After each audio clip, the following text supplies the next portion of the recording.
이제 저희들이 그 야고보서를 시작하면서 그 사도는 이제 바로 그 교리적인 문제가 아니고 바로 실제적인 삶의 문제를 이제 다루고 있습니다. 우리들의 삶에는 누구도 부인할 수 없는데 여러 가지 시험이 있습니다. 여러 가지 시험. 이제 외적인 시련입니다. 외적인 시련. 여러 가지 시련이 있습니다. 그것을 우리가 만날 때 이제 어떻게 해야 되느냐. 어제 우리가 2절부터 4절까지 말씀을 통해서 그 사도가 이야기했습니다. 첫 번째는 어떻게 해야 됩니까? 그것을 기쁘게 여겨야 된다. 기쁘게. 여러 가지 시련을 만나면 그것을 기쁘게 여겨야 된다. 그 이유는 이것은 우리들의 믿음을 보석같이 만들어주는 믿음의 그 시험이고, 그리고 이 믿음의 그 시험을 통해 우리는 인내를 만들어내게 됩니다. 우리는 인내의 사람이 됩니다. 그리고 이것을 온전히 이루라. 끝까지 우리가 참게 되면 이제 하나님 보실 때 온전하고 구비하여 조금도 부족함이 없는 사람이 되게 됩니다. 그래서 이제 하나님을 정금같이 만드시는 그 일들이 우리들에게 시작된 것이기 때문에 여러 가지 시험을 당하거든 기쁘게 여겨야 된다. 이렇게 사도는 권면을 했습니다. 그래서 그냥 외우시면 좋겠습니다. 이제 여러 가지 시험을 만나면 첫 번째는 그것을 기쁘게 여기면서 이제 끝까지 우리가 참아야 된다. 끝까지. 그리고 이제 오늘 우리가 두 번째 5절 말씀에 보면 너희 중에 누구든지 지혜가 부족하거든. 누구든지 지혜가 부족하거든. 그때 모든 사람에게 후히 주시고 꾸짖지 아니하시는 하나님께 구해라. 그리하면 주시리라. 제가 이제 이 야고보 말씀을 개인적으로 이렇게 공부를 하면서 이제 그 한 절 쓰고 나면 또 질문을 제 스스로가 하게 되고, 또 그 질문에 대한 답변들을 찾아보기도 하고 이제 그랬던 시간들이 있었습니다. 그래서 제가 이 말씀을 묵상할 때 이제 2절부터 4절까지는 잘 좀 이해가 됐습니다. 참 여러 가지 시험이 오면 그거 기쁘게 여기고 끝까지 참아야 되겠구나. 그런데 이제 5절 말씀 갑자기 너희 중에 지혜가 부족하거든. 제 마음에 이제 질문이 생긴 거죠. 아니 갑자기 왜 또 지혜가 나오나. 지혜. 지금 여러 가지 시험을 당할 때 어떻게 해야 되는가.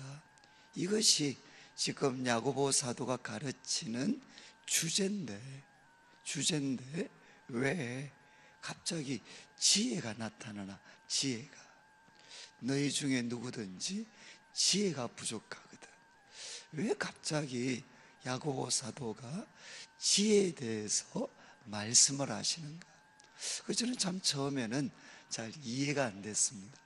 그런데 제가 이제 이 말씀을 가지고 곰곰이 한번 생각을 해보니까 저도 이제 여러 가지 시험을 만나게 되면 항상 이제 어떤 생각이 드느냐.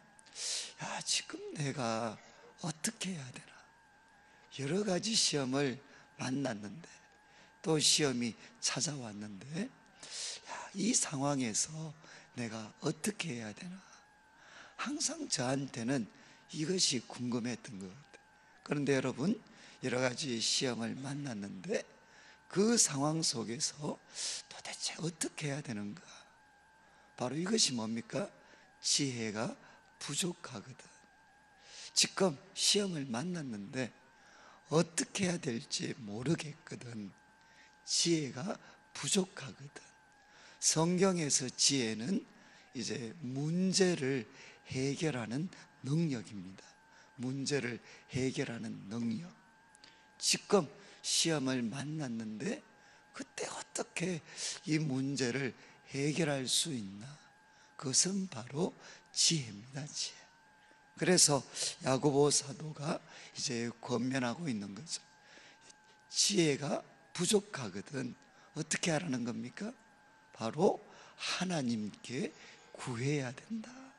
하나님께 구해라. 그런데 이것은 이제 명령이고 그리고 현재입니다. 현재. 헬라어에서 이제 현재는 항상 어떤 뜻을 담고 있느냐? 계속의 뜻을 담고 있습니다. 계속. 그러니까 지혜를 구해라. 이것은 한 번 구하고 끝내라는 게 아니고 계속해서 하나님께 지혜를 구해야 된다는 겁니다. 그런데 하나님은 어떤 분이시냐? 아주 재밌는 표현을 쓰는데 하나님은 어떤 분이신가? 야고보 사도는 이렇게 이야기합니다. 모든 사람에게 후히 주시고 그리고 꾸짖지 아니하시는 하나님이시다. 성도님들 믿으십니까? 하나님은 후히 주시고 꾸짖지 아니하시는 분이십니까? 어떠신가요? 옛날 저희들이 이제 동산 기도원 거기 한 번씩 이제 갔을 때 그 장로님께서 말씀을 하셨잖아요. 하나님은 어떤 분이신가? 소가죽보다도 더 질긴 분이시다. 혹시 기억하시나요? 소가죽보다 더 질기셔가지고 웬만하면 잘 안 주신다는 거. 그런데 저희들은 아마 기도하시는 분들은 그런 아마 피해의식이 있을 것 같아요. 하나님 어떤 분이신가? 소가죽보다 더 질겨가지고 웬만큼 기도해서는 안 주시는, 그리고 주더라도 찔끔찔끔 정말 이렇게 주시는 분으로 우리는 생각하기가 쉽습니다. 그런데 야고보 사도가 우리에게 이야기를 합니다. 성령의 감동을 받아서 하나님은 어떤 분이신가? 하나님은 후히 주시는 분이십니다. 여러분, 우리 경험이 맞겠습니까? 아니면 성경의 말씀이 맞겠습니까? 그것은 하나님의 말씀이 정확한 거죠. 하나님은 어떤 분이신가? 우리들의 경험 생각과는 정말 다르게 하나님은 후히 주시는 분이십니다. 모든 것을 후히 주시는 분이십니다. 그리고 두 번째, 하나님은 꾸짖지 않는 분이십니다. 이것도 어떻게 좀, 하나님은 꾸짖지 않는 분이시다. 어떻게 생각하시나요? 저는 이제 우리 한국에서 학교 다니신 분들은 아마 그런 일종의 상처가 있습니다. 만약에 좀 학교 수업 시간에 좀 잘 이해가 안 돼가지고 손을 들고 질문을 합니다. 선생님, 이거 잘 이해가 안 됩니다. 그러면 대부분 어떤 반응이 들어오죠? 또 우리 자녀들이 아빠 엄마한테 한 번씩 아빠 이거 뭐야? 이렇게 질문을 합니다. 그러면 선생님이나 아니면 부모님들이 어떤 반응을 보입니까? 야, 그러니까 공부 좀 하라 그랬잖아. 그리고 야, 넌 이것도 모르냐. 그러니까 우리는 질문을 하면 항상 뭐가 들어오느냐? 꾸중이 들어옵니다. 꾸중이. 그러니까 이제 하나님에 대해서도 이런 두려움이 있는 거죠. 혹시 하나님께 이거 부탁하면, 또 이거 구하면 꾸중하지 않으실까? 책망하지 않으실까? 라는 그런 두려움들이 있습니다. 그런데 야고보 사도는 우리에게 이야기를 합니다. 하나님은 어떤 분이시냐? 모든 사람에게 후히 주시는 분이십니다. 여러분, 목사님이나 또 기도 많이 하시는 장로님, 권사님에게만 후히 주시는 분이 아니시고 뭐라고 되어 있습니까? 뭐라고 되어 있죠? 모든 사람에게 후히 주시는 분이십니다. 그러면 그 모든 사람 속에 우리들 자신, 내가 포함이 되겠습니까? 안 되겠습니까? 모든 사람에게 후히 주시는 분이시죠. 하나님께 믿음으로 구하는 사람이라면 누구에게나 하나님은 후히 주시고 그리고 꾸짖지 않는 분이십니다. 그래서 야고보 사도는 이 하나님께 지혜를 구하라는 겁니다. 그러면서 하나 주의를 주는 것은 이제 6절 말씀 구하면 주시는데 오직 믿음으로 구하고 조금도 의심하지 말라는 겁니다. 그러니까 기도할 때 우리가 주의해야 되는 것은 무엇이냐? 믿음으로 구하고 조금도 의심하지 마라. 그러면서 이제 의심하는 자는 마치 바람에 밀려 요동하는 바다 물결 같다. 우리 바다 물결, 바람에 밀려 요동하는 바다 물결 보면 어떻습니까? 올라갔다가 내려갔다가 마치 그 요동하는 바다 물결과 같이 우리 믿음이 믿었다가 의심했다가 올라갔다가 내려갔다가 이렇게 되어서는 안 된다는 겁니다. 그러면서 7절 말씀에 이런 사람은 무엇이든지 주께 얻기를 생각하지 마라. 이런 사람은 얻을 거 생각하지 마라. 왜? 8절 말씀에 두 마음을 품어 모든 일에 정함이 없는 자로다. 참 여기서 이제 무서운 단어가 나옵니다.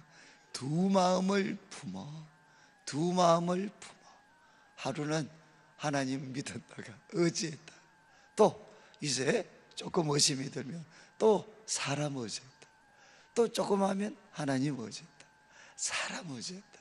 이것은 두 마음이라는 겁니다. 두 마음을 품어 정함이 없는 것이 바로 의심하는 자들이기 때문에 이 의심을 뿌리치고 믿음으로 구해야 된다는 겁니다. 그런데 이제 이 의심을 깨트리는 최선의 길은 뭔가 하면 그것은 하나님의 말씀입니다. 하나님의 말씀을 배우고 그리고 그 말씀 깨닫고, 그래서 말씀을 깨닫게 되면 어떻게 되느냐? 의심을 우리가 깨트릴 수가 있습니다. 그리고 또 그 말씀에 성령의 이제 기름 부음이 있어야 되죠. 그러니까 이 말씀이, 우리의 이 말씀 가운데 성령께서 기름을 부으시면 이 말씀이 활활 타게 됩니다. 그래서 우리도 생각하지 못했던 그런 의심들을 깨트리고 믿음으로 하나님께 구할 수 있는 힘을 주십니다. 그래서 저도 이렇게, 저는 이제 머리가 좀 복잡고 막 힘이 들면은 그냥 이렇게 본당이나 이런 곳에 와서 이제 경건의 시간 본문 또 이런 거를 쭉 펼쳐서 그냥 읽습니다. 그런데 여러분, 제가 앞에서는 뭐 지혜라는 말이 있잖아요. 지금 지혜에 대해서 다루고 있는데, 지혜 그러면 솔로몬이잖아요. 솔로몬이 이제 하나님 앞에 하나님께서 무엇 줄까 이렇게 했을 때, 우리 이전 개역 성경에는 하나님 저에게 지혜로운 마음을 주십시오 이렇게 구했습니다. 그런데 이제 지금 개역 개정으로 성경이 바뀌어서 똑같은 본문을 찾아보시면 지혜로운 마음이 아닙니다. 뭐라고 되어 있느냐? 바로 저에게 듣는 마음을 주십시오 이렇게 되어 있어요. 이것이 정확한 번역입니다. 듣는 마음을 주십시오. 지혜는 뭐냐? 듣는 마음입니다. 하나님의 말씀을 듣고 또 사람의 말을 다 경청해서 듣는 것, 그게 뭔고 하면 지혜로운 마음입니다. 그런데 의심을 깨트리는 것도 똑같습니다.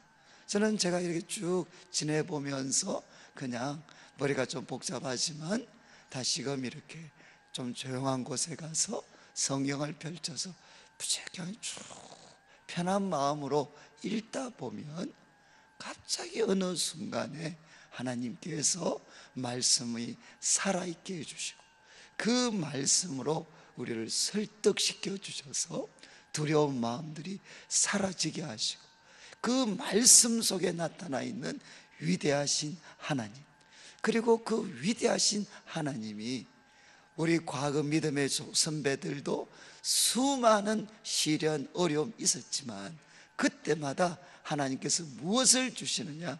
피할 길을 주시는 분이십니다.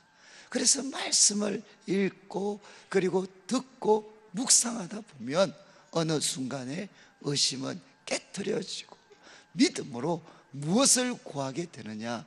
지혜를 구하게 된다는 겁니다. 그래서 이제 야고보 사도는 이야기를 합니다. 여러 가지 시험을 만날 때 그때는 어떻게 해야 되느냐? 열불을 내지도 마시고 사람들 붙잡고 하소연을 하거나 싸우려고도 하지도 말고 하나님 앞에 모든 사람에게 후히 주시고 꾸짖지 아니하시는 하나님께 바로 구해야 됩니다. 믿음으로 구해야 됩니다. 무엇을? 지혜를 구하셔야 됩니다. 이제 야고보 사도는 시련을 어떻게 할 거냐? 첫 번째는 기쁘게 여기고 끝까지 참고, 그리고 두 번째는 모든 사람에게 후히 주시고 꾸짖지 않는 하나님에게 지혜를 구하셔야 됩니다. 그리고 이제 9절 말씀을 보시면 9절 말씀 또 갑자기 분위기가 달라집니다. 낮은 형제는 자기의 높음을 자랑하고 부한 자는 자기의 낮아짐을 자랑해라. 제가 이게 말씀 공부할 때 아까와 똑같았습니다. 좀 이해가 되지 않았어요. 이제 지혜를 구해라, 이거는 제가 좀 이해가 됐습니다. 그런데 갑자기 낮은 형제는 자기의 높음을 자랑해라, 그리고 부한 형제는 자기의 낮아짐을 자랑해라. 아니 이게 여러분, 낮은 형제가 자기 높음을 자랑하고 부한 형제는 자기의 낮음을 자랑하는 것, 이것이 시련을 이기는 것과 시련을 대처하는 것과 무슨 상관이 있습니까? 저는 이게 이해가 안 되더라고요. 그래서 다시금 제가 이제 연필을 써서 쭉 펜으로 써서 하는, 이건 좀 이해가 되지 않습니다. 아니 시련을 이기는 것과 내가 낮은 형제는 높아짐을 자랑해라, 이거와 도대체 무슨 상관이 있습니까? 무슨 상관이? 그래서 제가 이제 저 자신의 경험과 여러 가지를 이렇게 돌아보니까, 여러분 우리가 시련을 만나면 뭐가 좀 화가 납니까? 어렵기도 하지만 어려운 상황, 앞으로 겪어야 되는 많은 어려움 때문에 참 힘도 들지만 사실 그것보다 더 힘든 것도 있습니다. 그게 뭐죠? 자기를 관리하기가 너무 힘이 들어요. 그러니까 여러 가지 시련이 오면 갑자기 누가 서글퍼지느냐? 내 자신이 너무너무 서글퍼집니다. 아니 난 그래도 열심히 살았는데, 참 노력했는데, 그런데 왜 나한테는 이런 어려움들이 오고, 그래서 자기 자신이 사실 너무너무 비참합니다. 초라합니다. 초라해요. 그러니까 어떻게 되느냐? 자기 자신이 너무너무 비참하고 초라하게 돼. 그래서 우리가 시련을 극복하려면 반드시 넘어야 되는 산이 뭔가 하면 자기 관리입니다. 자기 관리. 자기 관리에 실패하면 사람은 완전히 망가집니다. 그러나 이 자기 관리, 자기 자신을 관리해 내면 우리는 이 시련을 넉넉히 우리가 이길 수가 있습니다. 바로 그런 뜻에서 뭐라고 했죠? 낮은 형제는 지금 여러 가지 시련 때문에 가난하기도 하고, 그리고 낮은 형편에 떨어져 있는 형제들, 그 형제들은 어떻게 해야 되나? 자기의 높음을 자랑해야 된다는 겁니다. 자기의 높음은 무엇입니까? 바로 그리스도를 통해서 우리가 얻게 된 그 높은 지위, 그리고 그 높은 신분을 우리가 자랑해야 된다는 겁니다. 비록 사람들이 볼 때는 실패자 같기도 하고, 그리고 내가 내 자신을 볼 때도 나고자 같지만, 그러나 분명한 것은 이런 나고자 같고 실패자 같은 나를 누가 사랑하시느냐? 하나님은 변함없이 사랑하십니다. 그리고 이런 나를 위해서 하나님께서는 자기 독생자를 주셨고, 그리고 그 아들은 자기 자신을 버리기까지 우리를 사랑하시고, 또 조금 더 극단적으로 말씀드리면 우리를 위해 투자해 주셨어요. 투자. 바로 우리같이 무기력해 보이고 낙오한 것처럼 보이는 우리를 위해서 하나님은 자기 아들을 투자해 주셨습니다. 그만큼 나는 하나님 보실 때 귀한 사람이라는 거예요. 자기 아들을 버리셔도 아깝지 않을 만큼 나는 누구인가? 하나님 보실 때 투자할 가치가 있는 사람입니다. 그리고 내 속에는 누가 계시느냐? 하나님의 거룩한 영 성령님께서 내 속에 계십니다. 그 성령님은 창조할 때 혼돈을 질서로 바꾸셨고, 텅 비었던 곳을 충만함으로 채웠던 그 하나님의 신이 누구 속에 거하느냐? 내 속에 거하고 있습니다. 그러니까 이것을 바로 자기의 높음을 우리가 자랑해야 된다는 겁니다. 저는 이것이 제 삶에 너무너무 큰 하나의 은혜, 교훈을 주셨어요. 그래서 이제 시험이 오고 마음이 낙심이 되고 꼭 패배자, 나고자, 실패자 같이 느껴질 때마다 이제 이 말씀, 하나님, 저 낮은 자지만 그러나 높아짐을 자랑하기를 원합니다. 저의 높음을 자랑하기를 원합니다. 주님은 저를 이만큼 사랑하셨고 이만큼 투자하셨고, 그리고 제 속에는 하나님의 거룩한 영이 계심을 믿습니다. 그리고 이제 나아가서 이야기하는 거죠. 부한 형제. 지금 아무 문제 없는 것 같지만 그렇지 않습니다. 부한 형제는, 그래서 어떤 분은 이야기하잖아요. 사람들은 두 종류다. 시험과 관련하면 지금 시련을 겪는 분, 그리고 앞으로 시련을 겪을 분. 아시겠어요? 이 차이밖에 없습니다. 시련, 지금 겪고 있는 분, 그리고 앞으로 겪을 분. 그래서 부한자는 어떤 사람이냐? 앞으로 겪을 사람입니다. 부한자들은 어떻게 해야 되는가 하면 자기의 낮아짐을 자랑해야 됩니다. 이게 참 어렵죠. 이것이 여러 가지 시련을 예방하는 방법입니다. 예방. 부한 자는 자기의 낮아짐을 자랑합니다. 하나님, 제가 가지고 있는 모든 것까지도 하나님의 마음을 살 수가 없습니다. 제가 가지고 있는 모든 것으로도 하나님 앞에 의롭다 하심을 받을 수가 없습니다. 하나님, 저는 천부여 어지없소서. 마찬가지로 제가 하나님 앞에 의롭다 하심을 받고, 그리고 하나님으로부터 귀하게 여김을 받을 수 있는 것은 제가 가지고 있는 돈, 성공의 결과물이 아니라 오직 예수님 때문에, 오직 예수님 때문에 저는 의롭다 하심을 받았습니다. 하나님, 제가 가지고 있는 것은 이것은 다 부족한 옷과 같습니다.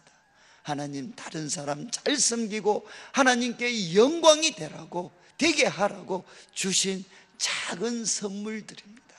하나님, 이거 하나님의 영광을 위해서, 다른 사람들의 유익을 위해서 잘 사용할 수 있는 힘과 능력을 저에게 주십시오.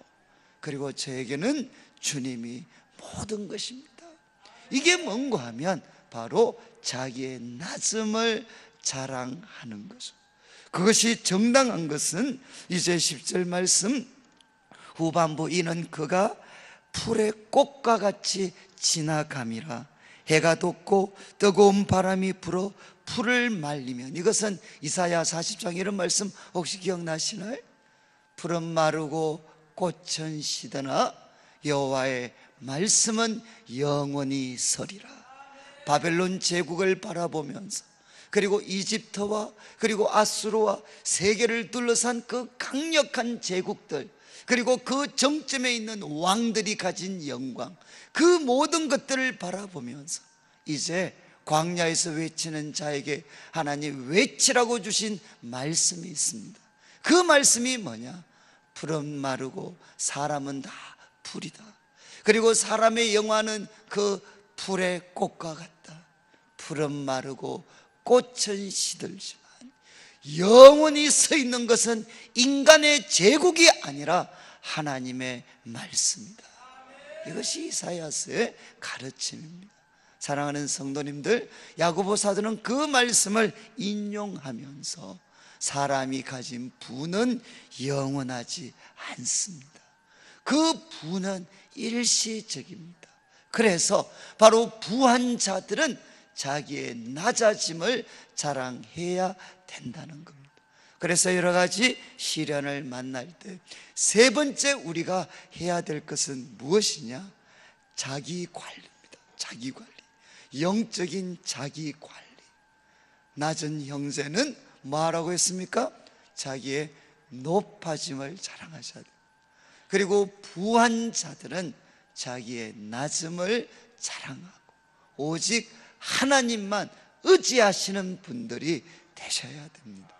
그리고 이제 마지막으로 20절, 12절, 시험을 참는 자는 뭐라고 했습니까? 시험을 참는 자는 불쌍하다 그랬습니까? 아니면 복이 있다 그랬잖아요. 복이. 믿으시나요? 시험을 참는 자는, 겪고 그것을 참는 자는 복이 있습니다. 왜냐하면 이는 시련을 견디어낸 자가, 시련을 견디어낸 자, 이거는 무슨 뜻인가 하면 마치 우리가 금강석이 있다면 그것을 불로 테스팅을 해서 이제 순금을 뽑아냅니다. 그러면 그 순금으로 뭐가 됩니까? 이제는 입증이 되는 거죠. 입증. 그것처럼 이제 이 시험을 견디는 과정들을 통해서 하나님 보실 때 이제 우리들의 삶에 있는 불순물들 다 제거하시고 이제는 우리 속에 순금, 정금과 같은 믿음의 사람, 정금과 같은 하나님의 사람으로 그 사람이 입증되게 되면, 입증되고 인정받게 되면 어떻게 되느냐? 자기를 사랑하는 자들에게 약속하신 생명의 면류관을 하나님은 주시게 됩니다. 여러분, 면류관은 고대에 주로 운동과 연관이 되어 있었잖아요.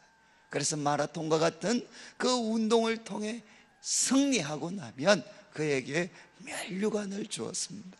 마찬가지로 우리들의 삶은 하나의 운동 경기와 같죠. 마라톤 경기와 같습니다. 그 속에 많은 시험, 어려움, 그러나 그것을 견디고 이기는 과정을 통해서 하나님 보실 때 정말 정금 같은 믿음의 사람으로 인정되고 나면 하나님은 그들에게 생명의 면류관, 승리의 면류관을 하나님은 그에게 주신다는 겁니다. 그래서 우리가 성경의 인물들을 잘 관찰해 보면 정말 많은 시련이 있습니다. 그런데 그 시련에 넘어지지 않고 그것을 견뎌내면서 그 속에 있는 믿음의 불순물들 다 제거하고 하나님 앞에 정금 같은 믿음의 사람으로 세워지게 되면, 그렇게 인정받고 나면 어떻게 되느냐? 하나님이 그 사람을 사용하시게 됩니다. 그 사람을 사용하시고 그 사람을 통해 놀라운 일을 하게 됩니다. 저는 제가 가끔 이제 우리가 시험을 만나면 네 번째는 어떻게 해야 되느냐? 조금 표현이 비약적이지만 그러나 기억하시면 좋겠습니다. 하나님으로부터 합격 판정, 그리고 하나님으로부터 면허증 받을 때까지 참으셔야 돼요. 저는 제가 이제 내일교회 처음 왔을 때 그때 운전면허증이 없었습니다. 신방은 해야 되는데 운전면허가 없어가지고 다른 목사님들은 다 이제 교회에서 제공하는 승용차로 운전했는데 신방을 했는데 저는 면허증이 없으니까 저는 이제 걸어서 버스 타고 때로는 택시 타고 이렇게 이제 신방을 했어요. 그러니까 누가 제일 힘드시겠습니까? 저의 이제 파트너였던 전도사님이 너무 괴로워하시는 거죠. 그래서 저는 그런데 제가 1년 만에 면허를 땄어요. 1년 만에. 저는 운동을 참 좋아했기 때문에 한 번에 끝날 줄 알았는데 그때 이제 STZ인가요? 그 코스 3번 다 떨어졌어요. 종류대로 떨어졌어요. 신방 가야 되는데 차는 나와 있는데, 그러니까 저는 그때 너무 힘들었던 게 좀 먼 곳에서 신방 오라 그러면 계산을 해야 돼. 어디 가서 버스 좌석 타가지고 몇 분 걸어가야 되고, 그리고 또 돈은 얼마가 들고. 그러니까 저는 이 신방 가는 게 참 멀리서 오라 그러면 힘들었어요. 그런데 같이 계시는 목사님들은 뭐 성주, 고령 저런 데서 신방 오라고 해도 너무 즐겁게 가셔. 이 정말 엄청난 차이가 있죠. 그런데 제가 이제 3번 다 떨어졌어요. 그때 우리 참 저희 교구에 계시는 분들 제 면허증을 위해서 기도도 많이 하셨고, 저도 시험 칠 때마다 제가 찬송가를 불렀습니다. 주와 같이 길 가는 것 즐거운 일 아닌가. 그 찬송 부르면서 운전 면허 시험 쳤는데 3번 다 떨어졌어요. 마침내 4번째 합격을 했어요. 기적같이 합격을 했어요. 그리고 나서 이제 물론 초보였기 때문에 고생은 했지만 그때 느낀 게 면허증의 힘이었어요. 면허증 하나 딱 꽂고 나니까 여러분들은 잘 모르시는 저는 세상이 달라지더라고요. 이제는 이제 운전 좀 하니까 성주, 고령에서 신방 와라 그래도 돈 계산할 필요도 없고 좌석 벗어 뭐 번호 외울 필요도 없고 그냥 가면 돼. 사람이 달라지더라고요. 면허증을 하나 받으니까 그때부터 세계가 넓어지고 할 수 있는 일이 너무너무 많더라고요. 그런데 제가 왜 말씀드리느냐, 제가 우리 성도님들이나 여러분들을 관찰해 보면 여러분, 우리가 시련을 할 때, 받을 때 언제까지 참아야 되나? 하나님으로부터 합격 판정을 받고 면허증 나올 때까지 참으셔야 됩니다. 하나님으로부터 합격 판정을 받고 면허증 받으면 그때까지 참으면 어떻게 됩니까? 하나님이 그 사람을 사용하십니다. 그때부터 하나님으로부터 합격 판정을 받으면 그때부터 그 사람을 통해 이전에 시련당했을 때 겪었던 일들과는 비교도 할 수 없는 놀라운 일이 그 한 사람을 통해 펼쳐지기 시작합니다. 그게 다윗의 이야기고 모세의 이야기고 요셉의 이야기입니다. 요셉 한번 보시죠. 그렇게 13년 고생했잖아요. 그런데 그가 하나님으로부터 합격 판정을 받아서 그가 세워지게 되었을 때, 애굽의 총리로 세워지게 되었을 때, 마침내 하나님이 주신 꿈이 그에게 이루어졌을 때, 생명의 면류관이 주어졌을 때 어떻게 됐습니까? 그 한 사람을 통해 놀라운 일들이 펼쳐지게 됩니다. 지금도 우리들 주에 많이 참 영향력을 주는 분들 특징이 뭐죠? 다 지지리도 고생한 사람들입니다. 지지리도 믿음의 시련을 많이 겪었던 사람들. 그렇지만 이빨 깨물고 말씀 붙잡고 끝까지 참다가 이제 하나님으로부터 그러면 됐다, 합격 판정을 받고 소위 면허증 받았을 때, 그때부터 하나님은 그 사람을 통해 수많은 사람들을 위로하시게 되는 거죠. 저는 고난을 겪는 분들에게 그런 이야기를 많이 합니다. 여러분은 혼자가 아닙니다. 여러분은 대표 선수입니다. 대표 선수. 무슨 뜻에서? 그런 어려움을 겪는 수많은 사람들의 대표 선수입니다. 그러니까 여러분들이 그것을 견뎌내버리면 어떻게 되느냐? 여러분 한 사람만 살아나는 게 아니라 여러분들과 같이 무거운 짐을 지고 있는 그 사람들에게 생명의 길이 열려지게 됩니다. 그래서 여러분 한 사람 한 사람은 너무나도 귀한 거죠. 여러분이 살면 여러분들과 같은 무거운 짐을 지고 있는 사람들이 같이 살아날 거고, 여러분들이 주저앉아 버리면 그들은 또 누군가를 기다리셔야 돼요. 오늘 말씀 마무리하면서 우리가 시련을 만나면 4가지는 꼭 외우셔야 됩니다. 4가지. 첫 번째는 기쁘게 여기고 끝까지 참고, 그리고 두 번째는 지혜를 구하십시오. 지혜를. 그리고 세 번째는 자기 관리입니다. 낮은 형제는 높음을, 높은 형제는 낮아짐을 자랑하고, 마지막 하나님이 인정하시고 하나님으로부터 면허증 나올 때까지 잘 참으셔서 하나님께서 자기를 사랑하는 자들에게 약속하신 그 생명의 면류관 받아서 정말 이 땅을 사는 동안 수많은 사람들을 유익하게 하고 하나님께 영광이 되는 귀하고 복된 삶 되시기를 주님의 이름으로 축복합니다.